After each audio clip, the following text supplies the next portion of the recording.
الصلاة تماما كالشحن للهاتف المحمول، إن لم تشحنه انطفأت الشاشة وسكت وانتهى كهاتف. وأنت كإنسان إن لم تشحن نفسك شحنات يومية بالصلاة تفقد النور، تفقد طلاقة اللسان، تفقد الحكمة، تفقد الأمن، قلق، خوف، حمق أحيانا. أنت بالصلاة تكون حكيما، وبالصلاة تكون حليما. يعني هي القصة كلياتها أن مكارم الأخلاق مخزونة عند الله تعالى، فإذا أحب الله عبدا منحه خلقا حسنا. في دليل قوي جدا، قال تعالى: فبما، الباء السبب، فبما رحمة من الله لنت لهم، يعني بسبب رحمة استقرت في قلبك يا محمد عن طريق اتصالك بنا لنت لهم.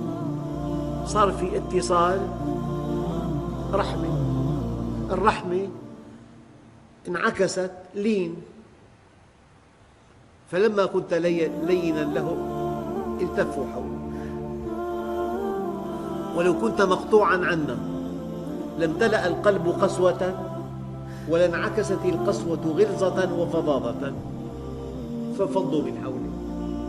معادلة رياضية، تتصل يمتلئ القلب رحمة، تنعكس الرحمة لينا يلتف الناس حولك.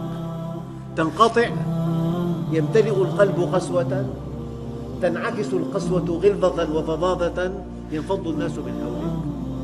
فبما رحمة من الله لنت لهم، ولو كنت فظا غليظ القلب لانفضوا من حولك، فاعف عنهم واستغفر لهم وشاورهم في الأمر.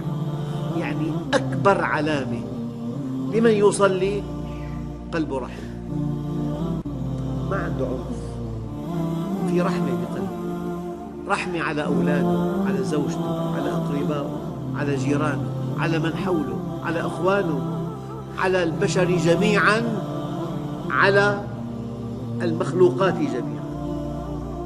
يعني مغني أقلق وأزعج أبا حنيفة النعمان رحمه الله تعالى، وكان طوال الليل يصدح بهذه الأغنية: أضاعوني وأي فتى أضاعوا.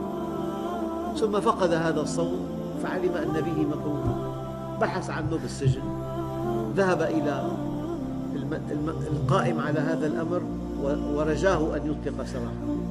أطلق سراحه، أركبه خلفه على الدابة وقال: يا فتى هل أضعناك؟ هل أضعناك؟ صدق أيها الأخ الكريم، علامة اتصالك بالله رحمتك. المؤمن كتلة رحمة، كتلة أدب، تواضع، محبة، هكذا. فالصلاة مصلي غليظ مصلي وقح مستحيل، مصلي يأكل المال الحرام مستحيل، مصلي غشاش مستحيل، مصلي متكبر مستحيل، مستحيل وألف ألف مستحيل. اتصلت بالله اشتققت منه الرحمة واللطف والعدل والإنصاف والتواضع. لذلك المؤمن المتصل بالله له أثر كبير. لذلك قالوا: حال واحد في ألف، واحد متصل، حال واحد في ألف خير من قول ألف في واحد. ألف متكلم، ألف متكلم فصيح اللسان، معه النص، معه التحليل، لا يؤثرون بواحد. وإنسان واحد موصول بالله يؤثر بألف، وإنسان واحد موصول بالله يؤثر بألف.